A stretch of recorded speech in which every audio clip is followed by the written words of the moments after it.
Okay, so we'll be looking at research analysis, and what research analysis basically deals with is how to make inference decision from your data.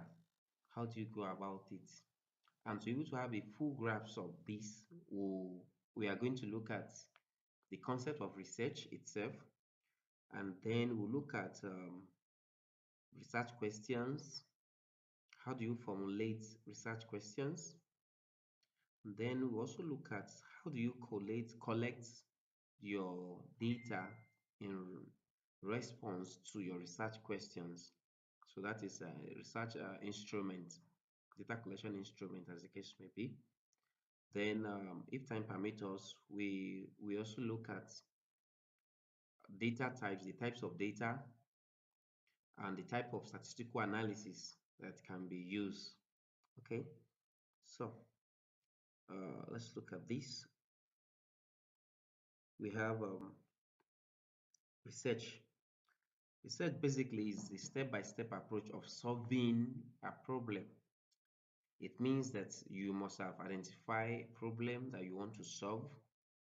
Then it comes with, okay, how do I solve this problem? Because if you are carrying out a research, it is targeted towards solving an existing problem that you have observed, either through literature or preliminary investigation, or someone recommended or suggested that a further study can be carried out on a particular concept. Okay, and one thing with research is that it is provable. Okay, the result is verifiable. There's no research that is isolated. It is verifiable and it is provable. This is one of the quality of research. Then, having seen that, the next thing is research analysis. It involved the systematic examination of data, okay, to answer research questions. Not only that, to test hypotheses. Hypotheses are assumptions that you have formulated. For instance, I want to give an instance for a null hypothesis. There is no significant relationship between staff welfare or motivation and job performance. Okay, so this is a null hypothesis and is an assumption. It has not been proven. So you cannot categorically say motivation has a relationship with job performance until you have tested the hypothesis and then your result prove otherwise.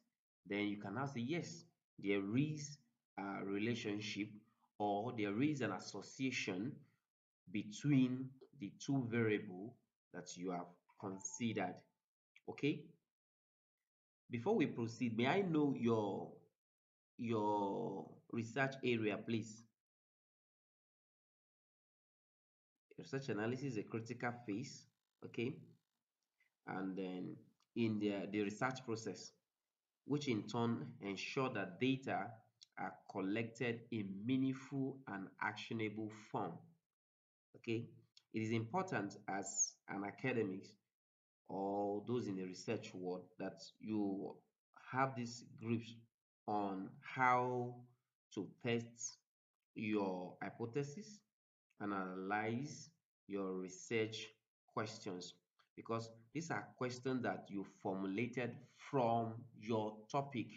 Okay, they are variables that show for either they are obvious or they are not obvious, because from a research title there are some variables that are hidden, but research question will tend to bring them out. So, and those questions are meant to be answered. Okay, it is important that when formulating research questions, they are in line with the research topic or title, as the case may be. Okay, now a good research question is the foundation for a successful research project. Okay, because it defines the focus and guides the methodology. Usually, as a data analyst, if we are to handle, for instance, I'm to handle an analysis. I tell the individual, okay, send me your chapter one. Why am I requesting for chapter one? Because I need to see the research questions, the hypothesis. Then the next question is send the methodology. If you have done the methodology, let's see if it aligns with the findings. If it aligns with the findings, sorry, the topic rather of what you are doing. So we'll look at it because there are some methodology that do not actually answer your research question. And that is why if you look at your research question, for instance, if you are saying you want to test uh, how human factor, okay, contributes to changes in an organization, or you want to test the association between changes and human factor put together. Now, the word association means that there is a type of analysis that best fits into this. Okay, so now let's assume what we are testing is impact and effect. Now, that keywords there also have impact on the type of analysis that we're going to use in the methodology, because you have to state it, method of analysis. Okay, and that is why it is very, very important that the research question is carefully formed, okay, so that it will not deviate from the work. That is the research title. Then let's look at this. Steps to formulate research questions. One, you must identify the research problem. In other words, what are we saying? What issue or gap needs to be filled, or what issue are you trying to address? Not only that, under that point, why is it important? Okay, this is very important when formulating research question. This we must have it at the back of your mind when doing this. Then the next thing is review literature. Now, I know as for those who are writing thesis or dissertation, as the case may be, there are some instances that when formulating objectives, the individual will have to check previous work, related previous work, and see, maybe pick one objective from this article, one objective from this other article, one objective from this other article. Now, those ones, you got those ones from existing literature. Okay, so you can understand why does it relate to what you are doing. If yes, okay, it means you have understood the existing research gap, okay, and you needed to fill this. It's also important to say that, as I was saying, picking from one literature to the other, we must also bear it in mind that you are not duplicating previous work. Avoid duplication of previous study. And that is why one thing we used to say is when you have your objective or your research question, it should be tailored to the scope. For instance, to determine staff motivation in Olabisi Onabanjo University, Ogun State.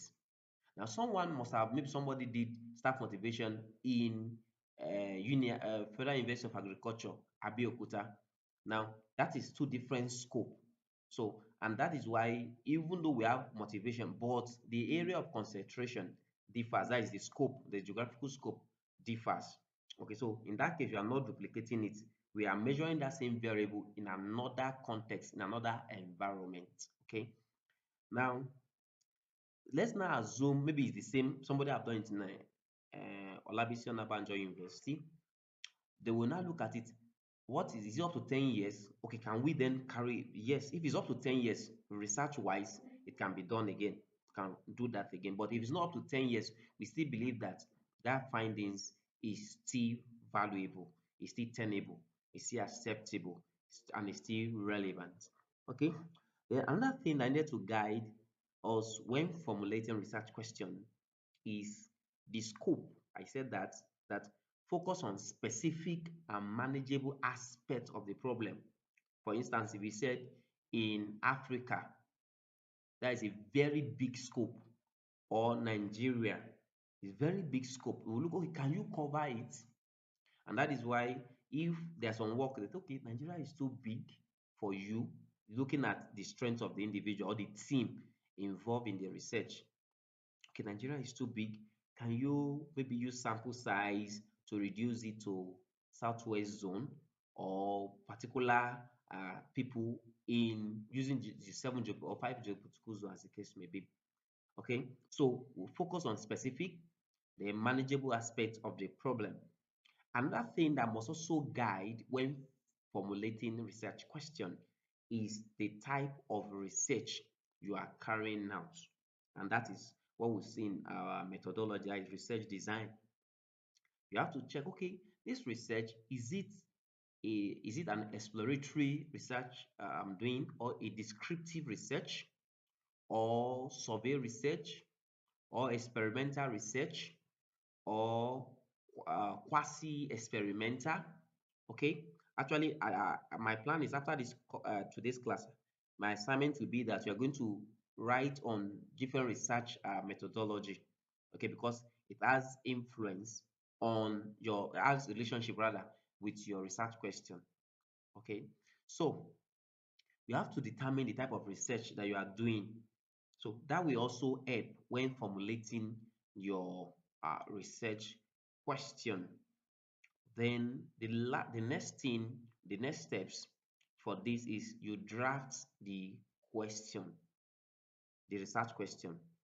Now, if your research type of research that you want to is an exploratory, then you can say, okay, we what are the factors, maybe from the objective to determine the factors influencing staff motivation in Olabisi Onabanjo University.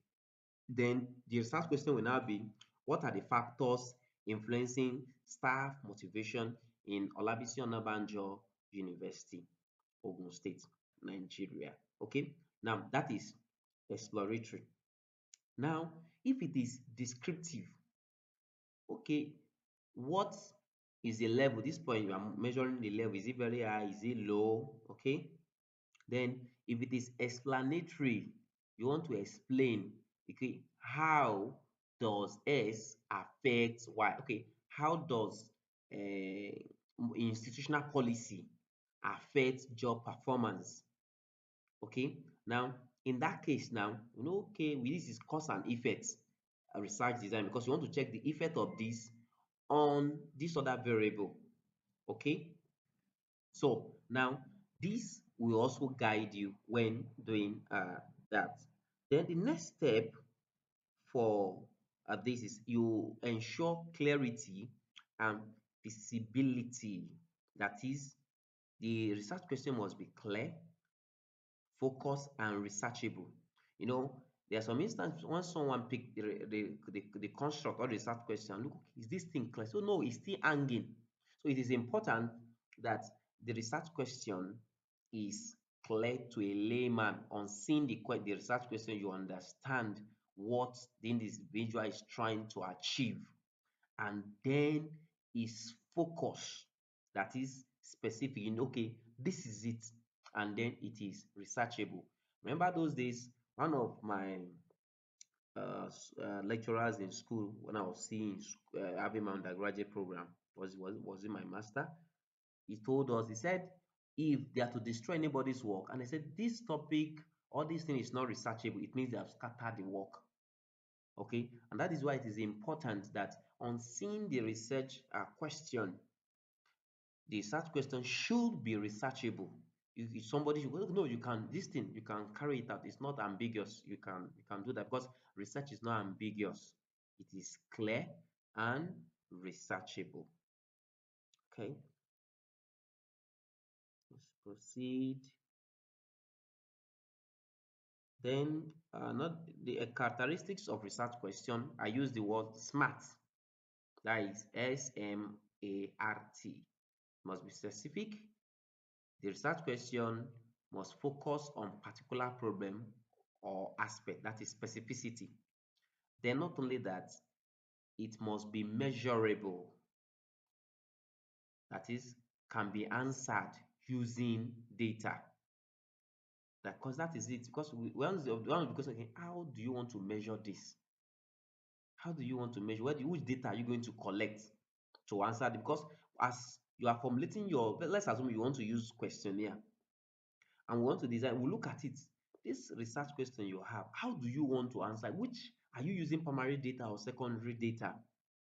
Like I remember those days, a colleague came to meet me at time we were doing our master's program, and then he was working on is it student performance in WAEC or so something performance or so. So he needed to go and get the student performance in their SS2, SS3, and then their results, and then we're able to now convert it to numeric and then cross match, then run it against another variable to check if there is a relationship between the teacher's skills or emotional intelligence or so on students' performance in chemistry. I remember now. So now on looking at the research question, we'll look, okay, can this be answerable? Can we get some a data to answer this that is being measurable? Then another thing that should also guide it is achievable. You see how realistic it is within a given time and resources. Okay, if this work, let's assume it's an institutional research-based research, IBR, and then you know that you are bounded with time, highest is a year. Okay, okay, this objective, can we achieve this within a year? Okay, so we must look at the reality of it. Okay, is it achievable? All right, then how relevant it is. The objective must be relevant to the research goal, the research aim. Okay, then timely, it must address current and significant issues.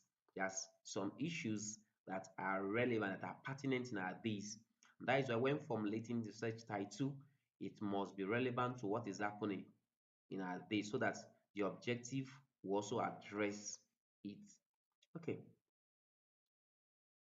then we also move on to data collection instrument. So before I proceed, may I know if you have any question?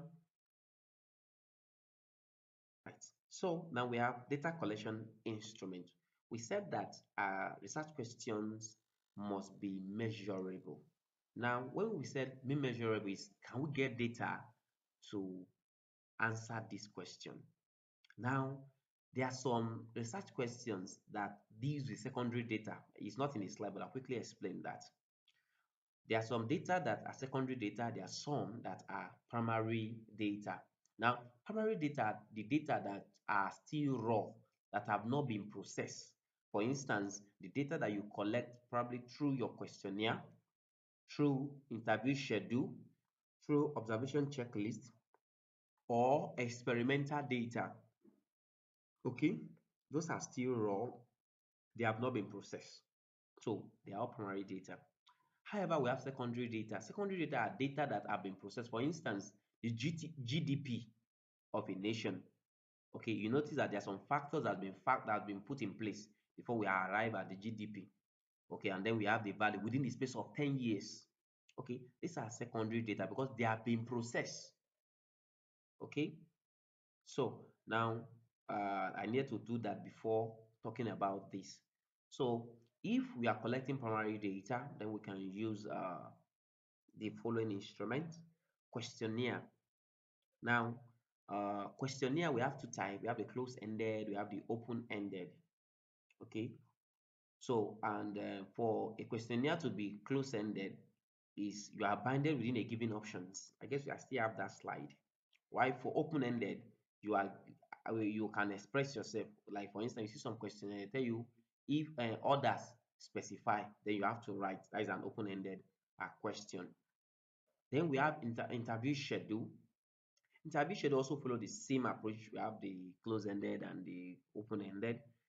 For the open-ended, you have to go there and then ask your questions from your respondents, and then the respondent respond back. You then jot, either you record or you pen it down.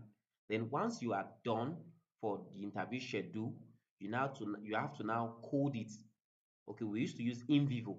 That's one software for that type of analysis. You have to now code it and then match it. It's a thematic analysis. Okay, from this question, what was their response? Are they saying the same thing? So once you code it, you can now factor it from the analysis. Okay, yes, majority of the people we interviewed are saying the same thing. They may be saying it in different English or different language, But when you read it, if you're able to read one, two, three, four, up to the last, they are all saying the same thing, but in different language. Okay. So that is thematic analysis. That is for interview schedule. Then for observation checklists have to do with the researcher going to the field or the environment of study and then observing, okay, I'm getting to this is what I observed. Just you're not giving the questionnaire or schedule, then just you alone observing what is happening per time, and then you are taking notes. Now, for observation checklist, you may have your parameters guiding what you are observing. So once we get there, you just tick, okay, I have this in my parameter. Can I see it? Yes. And then you tick. Okay. And those that are not there, you leave them on tick. All right. So these are different instruments that can be used for data collection. However, depending on the research questions. For instance, let's assume you want to check availability of uh, let's assume you are checking staff the resources they use to work in the office. Okay, so you want to check if there is actually they have tools, working tools. So okay, the research question is to check the availability of working tools in social institution. That is, you are checking for availability. Now, if you are measuring availability, you cannot use questionnaire because it's either it is available or it's not available, or it's available and it's not functional, because something can be available and it's not functional. Okay, or it is available and it is functional. Okay, so it means that you have to now prepare a checklist. You are measuring availability, so you cannot use a questionnaire to measure availability. I don't know if you understand me, please. Yes, at this point, sometimes what's your opinion about a yes and no responses while drafting a research question and using a questionnaire? Sometimes some people have this opinion that yes and no is not too Good. good. Yes. Though I've seen some literature that will put questions and say yes or no. Yes. They want to really know which is yes or true.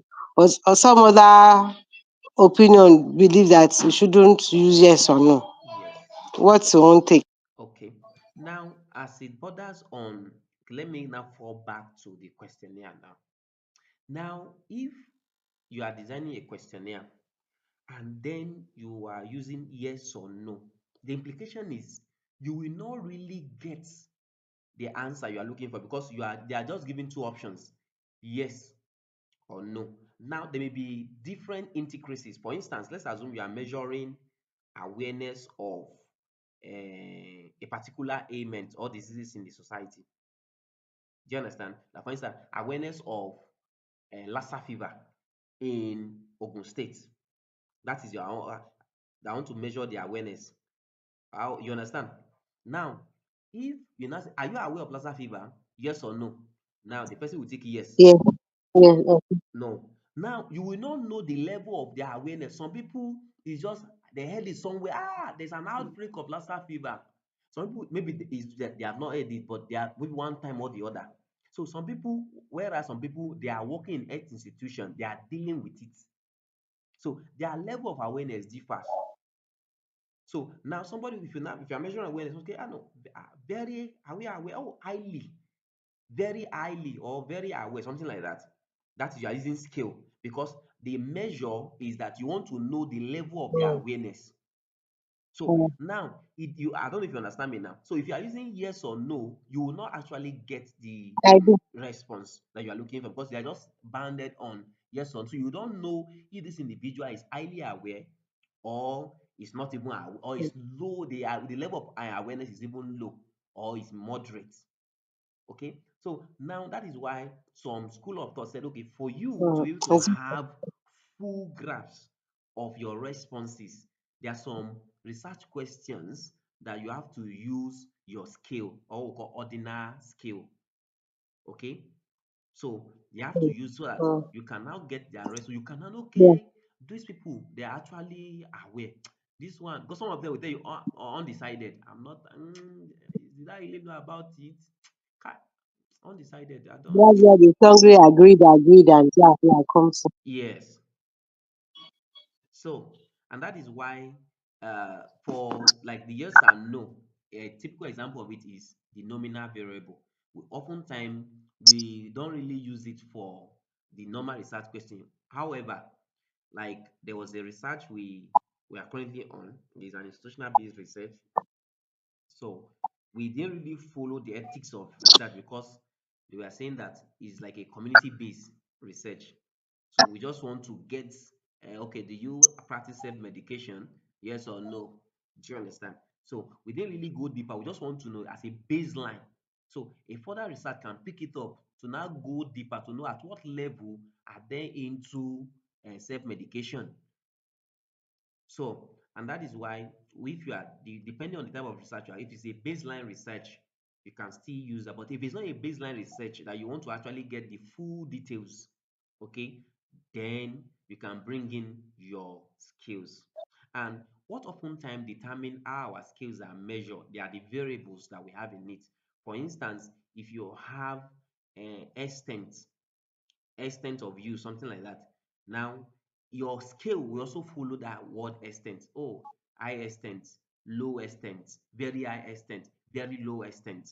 Okay. Or if, for instance, you want to know their opinion as regards to something, or you want to know if they are doing it, for instance, knowledge of there's a work I did for someone one time. Knowledge of what do you call this now?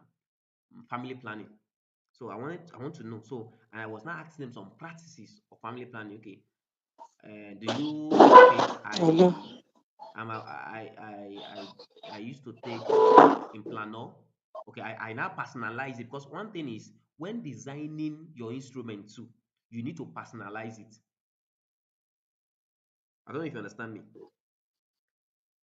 Yeah, Okay, so you need to personalize it. I do. Okay, so you need to personalize it. So when they are reading it, they are personal, not to third party, but to themselves. Oh, I used to take I take in implano. No, I use drug.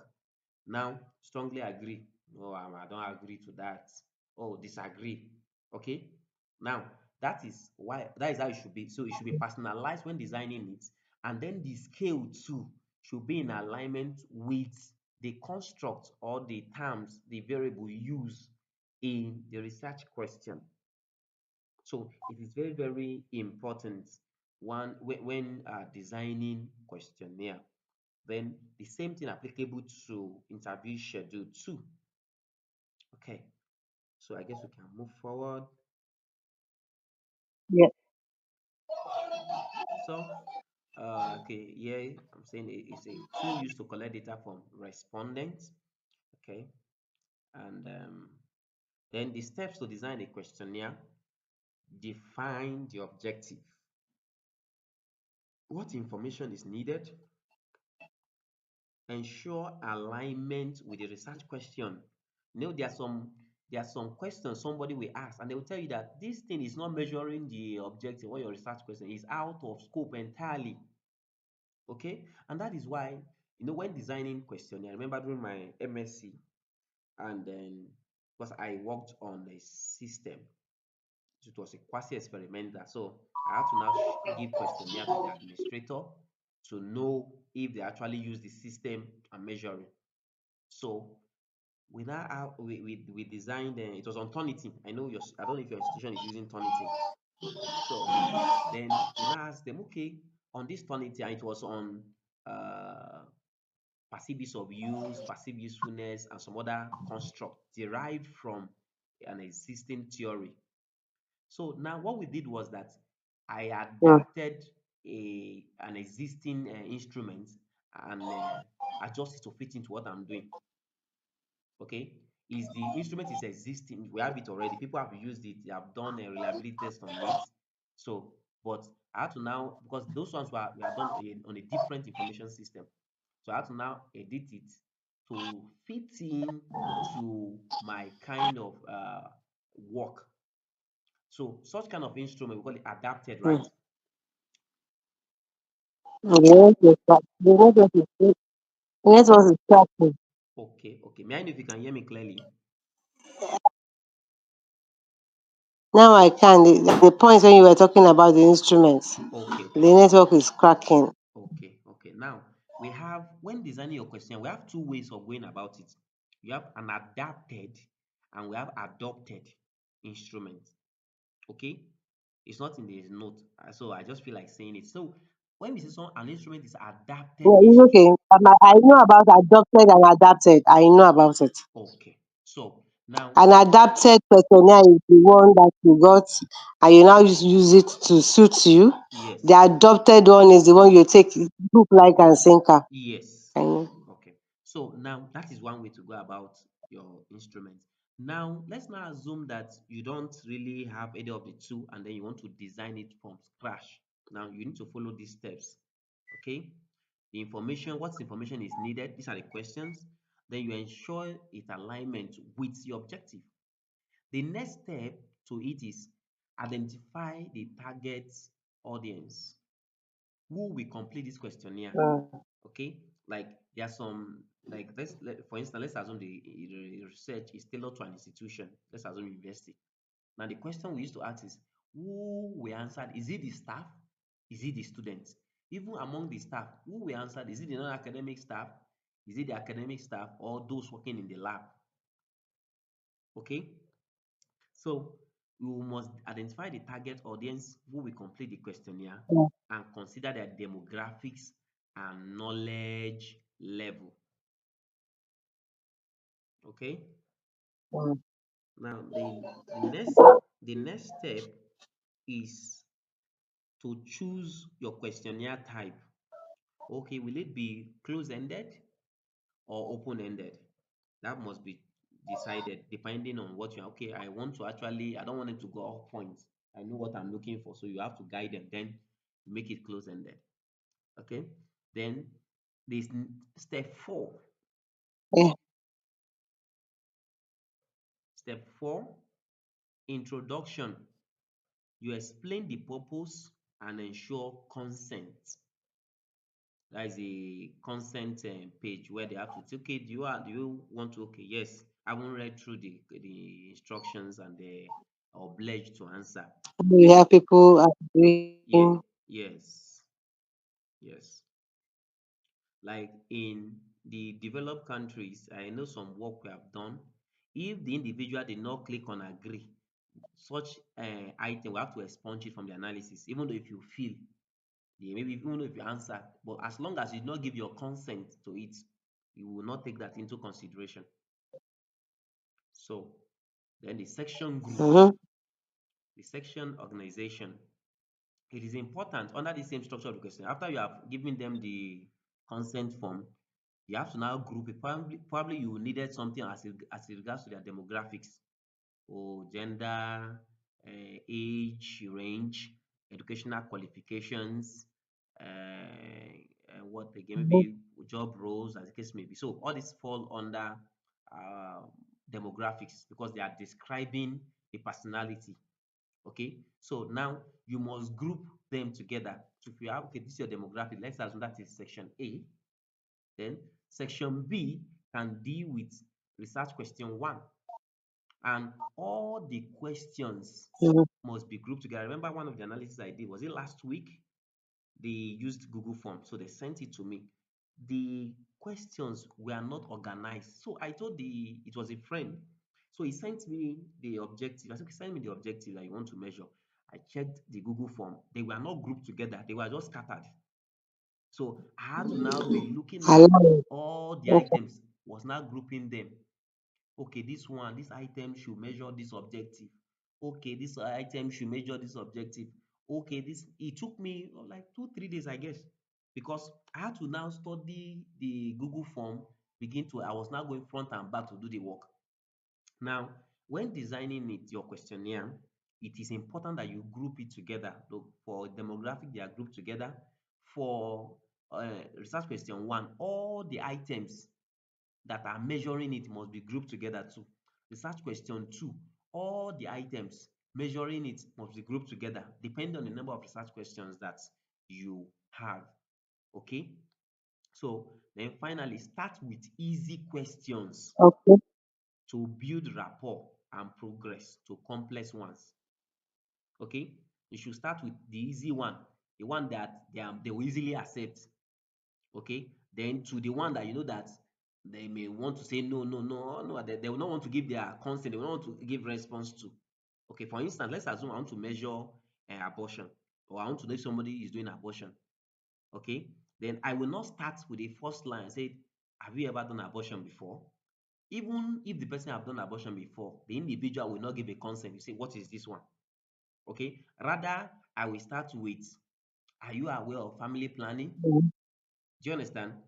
Have you done family planning before? Have you given birth Yeah. before? So those one that they will eat psychologically, they will accept. That is what will come first. Then the other one that I know that they may want to repel will come last.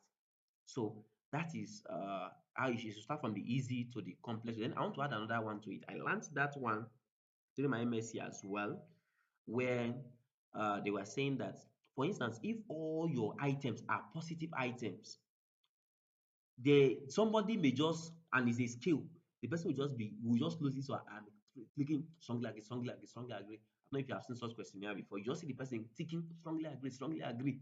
So you will not know if the person is actually doing that from his mind, or he just give me and then he'll just tick. Now, one of the things we used to do to measure reliability is, some instance, we introduce some negative statements. Okay, the reason why we are introducing negative state is to make sure that they are consistent, not those that you just be taking strongly. Like, so if, for instance, the options that negative statement, you're supposed to tick disagree or strongly disagree, and you still tick strongly agree, then we know that it means you did not pay attention Mm. when filling the Exactly. instrument. So that is why it is important you do that. Okay, then the next step is to ensure clarity. You must use simple and clear language, and then avoid ambiguity or jargon. Like this same work I was saying that we did here when we are designing the questionnaire, because it's a medical work. So we have to remove the medical term and use the layman that, see, we are dealing with those the rural dwellers, okay, what they can understand easily. So we had to remove the all these medical term and then use a simple English that without you consulting in a dictionary, you can understand. So it is important that when designing the instrument, your items, simple language that your audience can understand. That is what should be used. Then the last step is pilot testing. Okay. Now I know for Jonah, you may not be able to carry out a pilot testing. Okay. You may not be able to carry out pilot test for Jonah, but I know for research, maybe a postgraduate, it is important that you test your instrument before you administer it. Okay, and the reason why we carry out pilot testing is for reliability purpose, is to check how reliable is the instrument. And that is why we have different, we have the split half method, we have the test and retest method. Okay, you will look for a unique, a particular set, maybe a smaller group of the people you are intending to give your instrument to, and administer it to them. And then you feel it, you will now run the analysis, maybe using crossback alpha, okay, to test how reliable your instrument is. Now, when testing your instrument, once the scale, your percentage, your crossback alpha is from 0.60, that is B, right? We feel like it's okay. 0.50 C is average, but 0.60 is better. But once you begin to have 0.20, 0.40, we tell you that, we can you work on that instrument a little bit. There's even some that you have negative. Okay, they will tell you, okay, can you work on it? Actually, as a data analyst, we know how to manipulate the back end, because I remember some, especially those doing postgraduate, by the time they bring their work for testing, and then we test it, and then you are having negative. If you want to do the real thing is that you're supposed to sit down with your instrument, check it again, adjust it, and then go back to the feed and do another testing. But some of them, I know they can't. They say, "Oh, please just help us, let it be reliable." Then we now have to now edit from the data set. We have to now edit it to make sure that it is reliable. Okay, we have to edit it. So, but if you want to do the actual work, if you test it and you're having negative crossback alpha value or 0.2, 0.10, you have to Yeah. revisit your instrument. And then after you have revisited it, you have to now redistribute, carry out another pilot test and run the crossback and the reliability test. Do you have question, please? So let's proceed. Um, Now, the best practice for designing questionnaire is that you must keep it concise and focus. I remember my undergraduate work. I have so many items. It was institutional based. I went to one university and I was begging the student to fill it. I was begging them. I went to their classroom, please help me. Because they said the items were too much. Like, is it an exam question? Like up to 4, 5 pages. The items were too, and that is a challenge with questionnaire as well. Because the point of view measuring, once the item gets, people get bored or they get tired easily. So you must keep it concise and focus. Then you must avoid leading or bias questions. Okay, you must avoid it.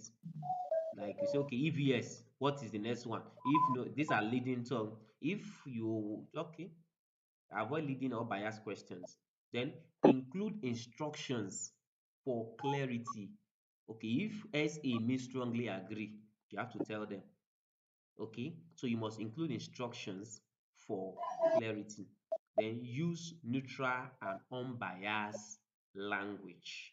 It's important that you must use a neutral and unbiased language. For instance, if you are dealing with conflict resolution, and then you want to know causes of crisis between the Fulanis, sorry, the herders and the farmer. Let me use that word because Fulani, I don't want to say they are the ones. So herders and the farmers. Now, if your questionnaire, instead of you using herders, you are now using Fulani, and unfortunately, one of your respondents is a Fulani person, the individual will be angry. The individual will not give you the best response that you are looking for. Okay, so that is why you must be neutral and use an unbiased language. Then, Yeah, thank you. next one, examples of questions. Okay, for close-ended, you can have on a scale of 1 to 5, how satisfied are you with our service? Okay, then they will tick, okay, 4, 5, respectively, like that. Then what is age group? That is, this one is range 18 to 24, 24 to 30, 25 to 34, etc. Then for open-ended, Usually that will be at the section A, the yes, demographics. yes, yes. Then we have, if it's open-ended, suggestions. Well, okay, what suggestion do you have for improving our service? This is an open-ended. You have to now write and write, okay? Or describe your experience using our platform. You see them writing too. Okay, these ones they are open-ended. And if you want to analyze this one is thematic analysis. Okay, all right. So before we enter data analytics as it borders on research, we have covered things nitty-gritty that deals with your Are we going questionnaire. to do that tonight? No, no, no. That is, I want to stop. I want to get your response first. So